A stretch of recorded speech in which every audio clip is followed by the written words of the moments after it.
मुख्यमंत्री पुष्कर सिंह धामी आज से 3 दिवसीय दिल्ली दौरे पर हैं। धामी कल दिल्ली में होने वाली नीति आयोग बैठक में प्रतिभाग करेंगे। बैठक में प्रधानमंत्री नरेंद्र मोदी की अध्यक्षता में यह बैठक होगी। इसके अलावा मुख्यमंत्रियों की होने वाली बैठक में भी मुख्यमंत्री धामी प्रतिभाग करेंगे। माननीय प्रधानमंत्री जी की अध्यक्षता में नीति आयोग की बैठक होगी और उसमें राज्य से संबंधित जो विषय हमारे यहाँ के लिए जरूरी हैं उन सभी विषयों को रखा जाएगा। पूरे देश भर की चर्चा होती है, लेकिन हम उत्तराखंड राज्य की ओर से उसका प्रतिनिधित्व करेंगे। साथ में मुख्यमंत्री कॉन्क्लेव जो हर 6 माह में माननीय प्रधानमंत्री जी की अध्यक्षता में होता है, वह भी 2 दिन चलेगा। उसमें भी हम सब प्रतिभाग करेंगे। आदरणीय प्रधानमंत्री जी का उसमें मार्गदर्शन मिलेगा और राज्य से जुड़े। उत्तराखंड में भारी बारिश के चलते देर रात रुद्रप्रयाग में एक पुल बह गया, जबकि यमुनोत्री में देर रात बादल फटने से भारी नुकसान हो गया है। गनीमत ये रही कि दोनों घटनाओं में किसी के हताहत होने की कोई खबर सामने नहीं आई है। आज देखिए, यमुनोत्री में भी और हमारा रुद्रप्रयाग जनपद में भी 2 जगह पर, एक जगह पर पुल बहने की सूचना मिली है। टेम्परेरी पुल था, उसके लिए व्यवस्था की गई। कुछ लोग वहाँ पर फंस भी गए हैं, उनको निकालने की प्रक्रिया भी चल रही है। इसी प्रकार यमुनोत्री क्षेत्र में बादल फटने से और अत्यधिक भीषण बरसात से नुकसान हुआ है। उस पर हमारे सभी अधिकारी जो है उस नुकसान को देख रहे हैं और लोगों को जो भी जरूरी सहायता है देने के लिए प्रयास कर रहे हैं। देहरादून के गांधी पार्क में शहीद स्मारक पर आज शौर्य दिवस के अवसर पर श्रद्धांजलि समारोह का आयोजन किया गया, जहां मुख्यमंत्री पुष्कर सिंह धामी ने पहुंचकर शहीदों को श्रद्धांजलि दी। साथ ही सीएम ने वीर शहीद बलिदानियों को भी याद किया। वहीं कार्यक्रम में छात्राओं ने ए मेरे वतन के लोगों गीत गाकर शहीदों को याद किया। इस मौके पर कार्यक्रम में पूर्व सैनिकों समेत कैबिनेट मंत्री प्रेमचंद अग्रवाल और कैबिनेट मंत्री गणेश जोशी, साथ ही डोईवाला से विधायक ब्रजभूषण ग्यारोला भी मौजूद रहे।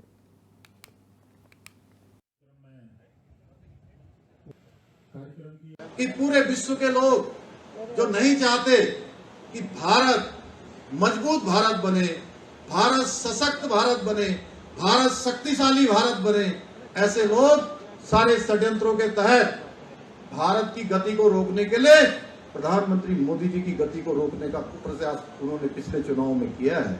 वो हम सब लोगों ने देखा है किस प्रकार से उन्होंने विदेशों से ऐसे राजनीतिक दलों की मदद की है, ऐसे स्लीपर सेल्स की मदद की है, जिनके माध्यम से वो भारत को कमजोर करके मोदी जी के चलते हुए कदमों को, भारत की बढ़ती हुई विकास की गति को रोकना चाहते हैं। हम सबको ये समय, मैं समझता हूं कि सेना के लोग हों या भारत के लोग हों, पहली बार या सेना का मनोबल बढ़ाने की बात हो या भारत को आगे बढ़ाने की बात हो, भारत के इतिहास में ये समय पहली बार आया है जब पूरा विश्व आज भारत की ओर देख रहा है। भारत अगर कुछ बोलता है तो आज पूरा विश्व देखता है। भाइयों बहनों, एक समय ऐसा था कि विश्व के मंचों पर हम जब भारत का प्रतिनिधित्व देखते थे तो भारत विश्व के मंचों पर अपनी बात भी नहीं कह पाता था, अपने हकों को भी नहीं मनवा पाता था। भाइयों बहनों, हमारी पहचान बन गई थी कि दब्बू भारत, पिछलक्कू भारत, ऐसा भारत जो विश्व के मंचों पर अपनी पैरवी भी नहीं कर पाता है। इस अवसाद की स्थिति से भारत को किसी ने निकालने का काम किया है तो हमारे प्रधानमंत्री नरेंद्र मोदी जी ने किया। भाइयों बहनों, आज भारत कुछ बोलता है तो पूरा विश्व देखता है। विश्व के अंदर अगर कोई घटना होती है तो दुनिया के देश एक टकटकी लगाकर इंतजार करते हैं कि आज विश्व के इस परिदृश्य में भारत का रूप क्या होने वाला है। ये नया भारत बनाने का काम हो रहा है। भाइयों बहनों, हमारी सेना आज शत्रु की गोली का जवाब गोले से देने का काम करती है। सेना को अब निर्णय लेने के लिए पूरी तरह से फ्री हैंड दिया गया है।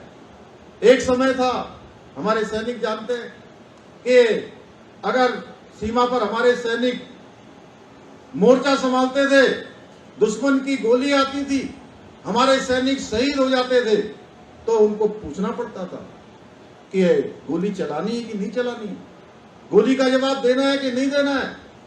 और वो सेना के एक बटालियन से ऊपर को चलता था, डिब में आता होगा, कमांड में आता होगा, कोर में आता होगा, फिर उत्तरी कमान या दक्षिणी कमान, जो भी कमान होती है उस कमान तक जाता होगा, और वहां से सेना के हेडक्वार्टर तक, जहां पर अभी सभी सभरवाल जी कह रहे थे कि मैं कारगिल युद्ध के समय में वहां तैनात था, वहां आता होगा, और वहां के बाद मंत्रालय में आता होगा, और मंत्रालय से वो आदेश वापस ही नहीं जाता था भाइयों बहनों, और हम अपने शहीदों पर केवल दुख मनाते रहते थे। वो समय बदल गया। प्रधानमंत्री मोदी जी के बनने के बाद अब दुश्मन की गोली आती है तो किसी से पूछना नहीं पड़ता है, बल्कि भारत की सेना अब गोली का जवाब गोलों से देने का काम करती है। ये नया भारत बनाने का काम हमारे प्रधानमंत्री जी के नेतृत्व में हो रहा है। भाइयों बहनों, वैसे तो हमारी सेना ने दुश्मन को पहले भी कई बार मात दी, लेकिन अब हमारे सैनिक दुश्मन को उसके घर में घुसकर धूल चटाते हैं, क्योंकि आज हमारे पास ऐसा नेतृत्व है। भाइयों बहनों, आज जहां सरकार एक और सेना के आधुनिकीकरण पर जोर दे रही है, वहीं सैनिक और सैनिक परिवारों को जो मिलने वाली सुविधाएं उनको भी बढ़ा रही है। आपको याद होगा 1 रैंक और 1 पेंशन जो कई वर्षों से रुकी हुई थी, और मैं सच बताऊं तो मेरे पूज्य पिताजी अब इस धरती पर नहीं है, लेकिन वह भी मुझे अक्सर कहते थे कि 1 रैंक और 1 पेंशन लागू होनी चाहिए। और 2014 में मोदी जी की सरकार बनते ही जिस दिन 1 रैंक और 1 पेंशन लागू हुई, तो मैं एक विधायक के रूप में था, तो मुझे उन्होंने, वो कार्यक्रम में आए थे, हमने कार्यक्रम किया, और कार्यक्रम में से घर जाने के बाद पहली बार मैं राजनीतिक क्षेत्र में जब से काम करना मैंने शुरू किया, उस दिन उन्होंने मुझे कहा कि तुमको भी मैं धन्यवाद करता हूं, और तुम्हारे माध्यम से मोदी जी को भी धन्यवाद करता हूं। मैं सच बताऊं तो मैं वो दिन याद करता हूं तो मैं बहुत भावुक हो जाता हूं कि वास्तव में 40 सालों से भी अधिक समय से रुकी हुई 1 रैंक और 1 पेंशन की मांग को भी मोदी सरकार के बनने के बाद ही वो पूरी हो सकी। भाइयों बहनों, हमारी सरकार राज्य के अंदर भी सेना के वीर जवानों और उनके परिवारों के लिए पूरी तरह से उनके कल्याण के लिए संकल्पित है। हमारी सरकार ने सैनिकों और उनके आश्रितों को मिलने वाली अनुदान राशि बढ़ाने से लेकर जो हमारे शहीद सैनिकों के आश्रित हैं उनको राज्य सरकार के अधीन आने वाली नौकरियों में वरीयता के आधार पर नौकरी देने का, नियुक्ति देने का निर्णय लिया है। अभी हमारे सैनिक कल्याण मंत्री जी ने उसमें बहुत विस्तार से बता दिया है, और साथ ही हमने निर्णय लिया है कि जो अनुदान राशि को लेकर भी अब कोई मतभेद न हो। शहीदों के माता पिता और पति पत्नी दोनों को उसका अधिकार मिले, यानी माता पिता को भी अधिकार मिलना चाहिए और उनकी पत्नी को भी अधिकार मिलना चाहिए। इस आधार पर मिलना चाहिए निश्चित रूप से, क्योंकि माता पिता जन्म देते हैं, उनका भी बहुत पहला अधिकार है। इतना ही नहीं, शीघ्र ही हमारी सरकार जो हमारे अग्निवीर हैं वो जब भी अपनी अग्निवीर का समय पूरा करके आएंगे, उनको सरकारी सेवाओं में भी हम उसका भी प्रावधान कर रहे हैं कि उसमें भी हम आरक्षण की व्यवस्था करेंगे। संसद में हुए राज्यसभा के मानसून सत्र के दौरान उत्तराखंड से राज्यसभा सांसद महेंद्र भट्ट ने जोशीमठ के पेनखड़ा क्षेत्र को अनुसूचित क्षेत्र में जोड़ने की मांग की है। अब इसको लेकर बीजेपी विधायक मनोज चमोली का बयान भी सामने आया है। उनका कहना है कि अगर उन्होंने इस प्रकार की मांग सदन में रखी है तो ये हम लोगों के लिए खुशी की बात है। विधायक ने बताया है कि विजय बहुगुणा की सरकार के समय पर भी बॉर्डर क्षेत्र को आरक्षित किया गया था और ट्राइबल एरिया घोषित करने के साथ ही उन क्षेत्रों के विकास पर भी जोर दिया गया था। ट्राइबल क्षेत्र घोषित लेकर चलते तो किस रूप में? देखिए, बॉर्डर एरिया पे पहले भी ओबीसी बनाए गए हैं, तो उसके क्षेत्र का विस्तार करते हुए उन्होंने उसको जोशीमठ तक करने की बात की है, तो उसमें कोई दिक्कत तो है नहीं। पहले भी किया है विजय बहुगुणा जी की सरकार के समय, हम लोगों ने कुछ एरियाज को ओबीसी घोषित किया था, इसको भी किया जा सकता है। मैं तो कह रहा हूँ ट्राइबल की ओर हमको बढ़ना चाहिए कि ट्राइबल एरिया हमको घोषित करने चाहिए, जो क्योंकि हमारी विशिष्ट जीवन शैली है और कहीं ना कहीं हमारी सांस्कृतिक विरासत अन्य से भिन्न है, और उसके संरक्षण के लिए हमको अगर ट्राइबल एरिया की हम बात करेंगे तो ज़्यादा लाभ मिलेगा, ज़्यादा उचित रहेगा। लेकिन उन्होंने अगर ओबीसी की बात की उसमें कोई दिक्कत होनी नहीं चाहिए। पूर्व सीएम हरीश रावत ने आरोप लगाया है कि दिल्ली हवाई अड्डे पर देहरादून की उड़ान पकड़ने के लिए उन्हें प्रोटोकॉल नहीं दिया गया है। ऐसे में अधिकारी ने उनकी मदद नहीं की। सोशल मीडिया पर एक पोस्ट के जरिए रावत ने यह दावा किया है कि राज्य के प्रोटोकॉल अधिकारी ने इस संबंध में कोई आदेश न होने का हवाला देते हुए उनकी मदद करने से इनकार किया है।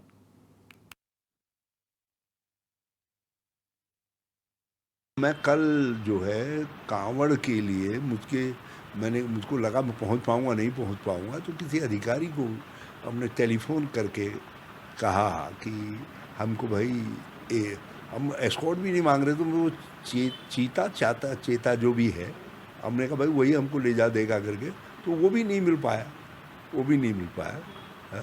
और मुझको तब याद आया, मैंने कहा यार दिल्ली एयरपोर्ट पर दूसरे राज्यों के प्रोटोकॉल ऑफिसर आ करके मुझको अंदर करते हैं, या कभी सीआरपीएफ वाले बेचारे मेहरबानी करते हैं, तो उत्तराखंड के प्रोटोकॉल वालों से जब भी हमारे ऑफिस वाले कभी पूछते हैं तो कहते हैं कि साहब रावत साहब के लिए कोई आदेश नहीं। आज पूरा देश शान के साथ शहीदों की याद में 25वां कारगिल दिवस मना रहा है। वहीं लोहाघाट में भी संगठनों ने कारगिल दिवस धूमधाम से मनाया है। इस मौके पर पूर्व सैनिक संगठन और जिला अध्यक्ष के नेतृत्व में कार्यक्रम का आयोजन भी किया गया है। इस दौरान कार्यक्रम में तिरंगा भी फहराया गया और साथ ही शहीदों को श्रद्धांजलि भी दी गई है।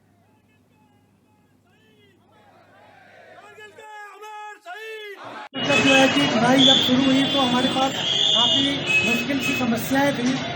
समस्याएं 2-3 टाइप की एक साथ सिर के ऊपर में पड़ी। एक तो क्लाइमेट की समस्या थी, एक हमारे पास सप्लाई की समस्या थी, और कहने का मतलब ये है कि मतलब हर चीज़ का अकाल था। कपड़े उस टाइप के नहीं थे, फिर भी हमने चुनौती स्वीकार की और उस लड़ाई में विजय प्राप्त की। उनकी शहादत थी या जो लोग घायल हुए और अन्य भी जो सरहदों पर तैनात रहकर इस देश की रक्षा कर रहे हैं, उन सभी को मैं तहे दिल से जय हिंद और घोष करते हुए उनको मैं समर्पण करता हूँ।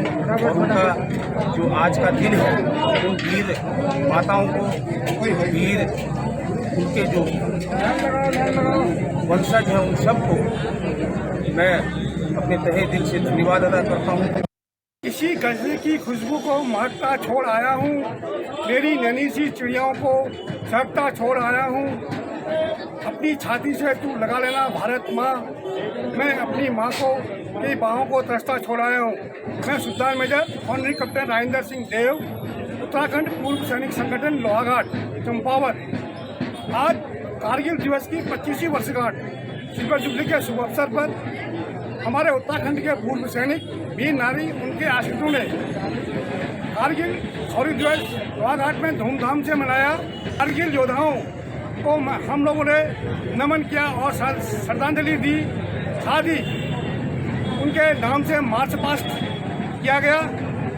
वीर नारी और वीरता पदक विजेताओं को हम लोगों ने संगठन की तरफ से सम्मानित किया गया। कारगिल विजय दिवस के अवसर पर नैनीताल में स्कूली छात्र छात्राओं ने कारगिल दिवस रैली निकाली है। कारगिल युद्ध में दुश्मनों से लोहा लेते हुए 79 बटालियन के शहीद महावीर चक्र से सम्मानित मेजर राजेश अधिकारी की प्रतिमा पर माल्यार्पण कर श्रद्धा सुमन भी अर्पित की गए।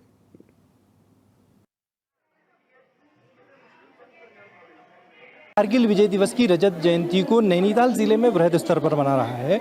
इसके बहुत सारे कंपोनेंट्स हैं, जिसमें से एक कंपोनेंट जो सबसे महत्वपूर्ण है वो एक चित्र प्रदर्शनी का है। वो चित्र प्रदर्शनी में हम ये दिखा रहे हैं कि कारगिल के युद्ध की तैयारी से लेकर उसकी फतह तक हम सब ने क्या क्या देखा, क्या क्या उठापटक हुई, किस तरह से हमारी सेना ने, तीनों सेनाओं ने अपना शौर्य दिखाया, उसको प्रदर्शित कर रहे हैं। उस प्रदर्शनी का जो सबसे महत्वपूर्ण हिस्सा है वो ये है कि उस कारगिल विजय में उत्तराखंड का क्या योगदान रहा। ये कहना यहाँ पर बहुत समीचीन है कि 527 जो कुल शहादतें हुई, उनमें से 75 शहादतें इस उत्तराखंड भूमि से हुई थी। इसीलिए हम इस चित्र प्रदर्शनी के जरिए ये रेखांकित करने की कोशिश कर रहे हैं कि कारगिल की विजय में पूरे देश भर में आज कारगिल विजय दिवस मनाया जा रहा है। ऐसे में कई स्थानों पर शहीदों को श्रद्धांजलि देने के लिए कार्यक्रमों का आयोजन किया गया है। वहीं राजधानी देहरादून में भी इस मौके पर संस्कृति साहित्य और कला परिषद ने वृक्षारोपण का काम किया है, जिसको लेकर अब बीजेपी प्रदेश प्रवक्ता कमलेश रमन ने कहा है कि हरेला के उपलक्ष्य पर एक पेड़ मां के नाम लगाने का जो अभियान चलाया जा रहा है, उसी के तहत नेहरू कॉलोनी क्षेत्र में संस्कृति साहित्य और कला परिषद की उपाध्यक्ष मधु भट्ट के नेतृत्व में वृक्षारोपण किया गया है।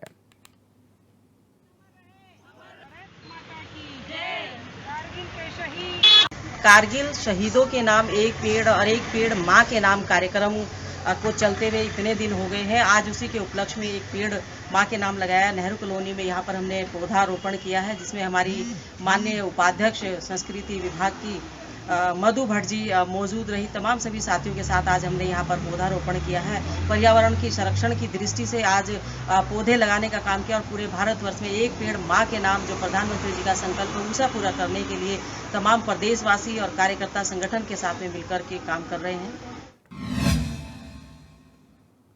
कांग्रेस प्रदेश अध्यक्ष करण मारा इन दिनों केदारनाथ बचाओ यात्रा कर रहे हैं। इसको लेकर बीजेपी लगातार कांग्रेस पर हमलावर भी है। बीजेपी प्रदेश प्रवक्ता हनी पाठक का कहना है कि करण मारा को हटाने के लिए कांग्रेस के नेता पहले भी पूर्व प्रभारी देवेंद्र यादव को कई बार पत्र लिख चुके हैं और अभी भी कांग्रेस के अंदर वही गुटबाजी खुलकर सामने आ रही है। हनी पाठक ने कहा कि कांग्रेस को पहले अपने आंतरिक गुटबाजी को सुधारना चाहिए। स्पष्ट रूप से देखा जा रहा है कि यात्रा के दौरान भी कांग्रेस के कार्यकर्ताओं के अलावा जनता का कोई भी समर्थन उन्हें नहीं मिल रहा है।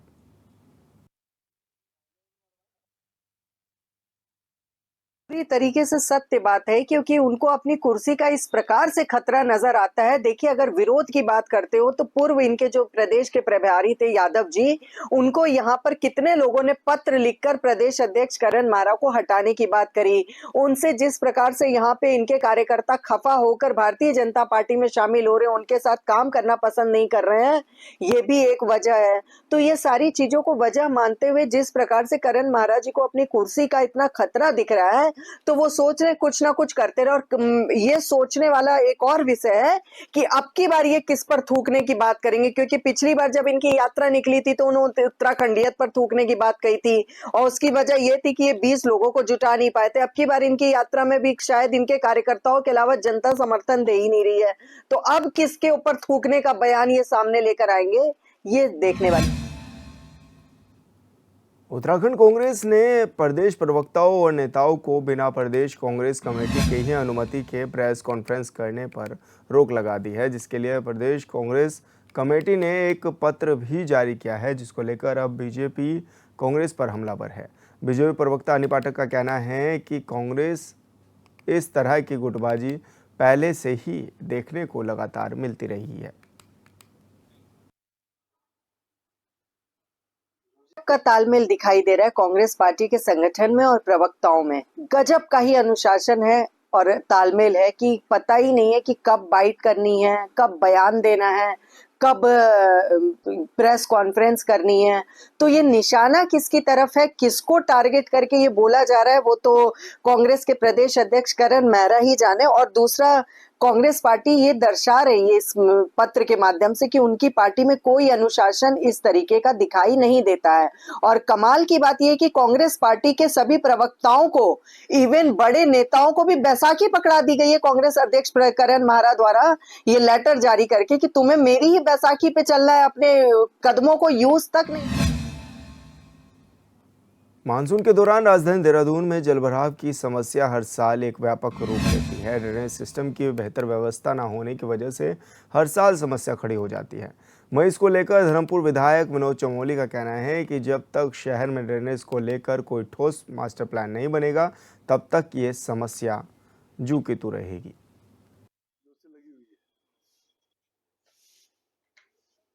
देहरादून में जब तक ड्रेनेज के लिए मास्टर प्लान नहीं आएगा, तब तो इस प्रकार की घटनाएं घटती रहेंगी। आज कहीं पानी रुका तो कल कहीं और रुकेगा, परसों कहीं और रुकेगा। लेकिन मुझे ये बात कहने में मैं समझता हूँ कि संतोष भी है कि आज पूरे देहरादून का मास्टर प्लान इस समय बन रहा है। जोनिंग उसकी हो चुकी है और मेरे जोन में इस समय उसका पूरा प्लान तैयार हो रहा है और आने वाले समय में लगभग 2000 करोड़ से ऊपर का ये प्लान है कि जब धरातल पर आएगा तो देहरादून को इस जल भराव से निजात मिल पाएगी। तो मैं समझता हूँ अगले आने वाले वर्षों में ये शुरू होने वाला है और जल्दी ही 1-2 साल लगेंगे ये ड्रेनेज की समस्या